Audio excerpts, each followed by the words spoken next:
There's always a chase and a journey that we're trying to accomplish with this film.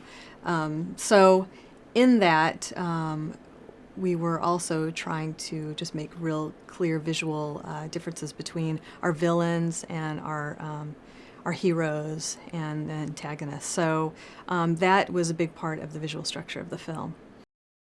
Yeah, so we have our heroes, the penguins, and then we have the North Wind, who is sort of the equal of them, but they are the spy version of the penguins. Part of the story is that the penguins have their grit, spit, and duct tape version of solving problems and crimes, whereas North Wind is the spy version, the high-tech version. So that's where the high-tech comes in, is really following the North Wind and how they solve problems. With this movie, what I really wanted to do was sort of focus on the three main characters of our film. We've got the penguins right here. This represents their world.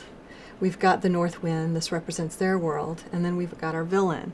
And I wanted to make sure that in that we were being very clear throughout the film, that we always kind of knew whose world we were sort of focusing on at any given moment.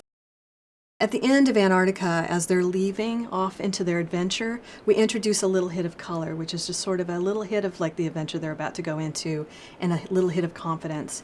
So you can see that in some of these other images here. So this is just this was a painting that was done for matte painting, just kind of a general cloud structure for that. These are some thumbs of various story moments throughout. So you can see the color is very limited. So then when we get to sequence 30, which is right before they leave Antarctica, we hit the sunrise on the horizon. So we start to introduce a little bit of warmth, indicating that they're going off into this adventure, and then we really hit it at the end.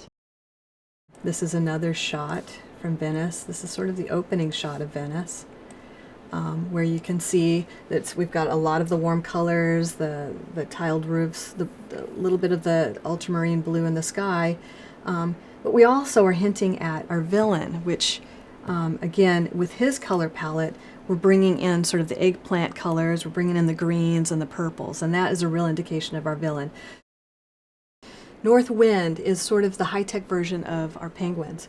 So we're using the same colors, but it's more of an artificial color. So when instead of the ultramarine sort of natural blues, we go into the real cyan, saturated blues. Whenever we introduce a warmth, like orange is also an accent color for them, but it's always contained. It's always packaged in a label or I don't know, a loading zone stripes. Everything is always contained and artificial.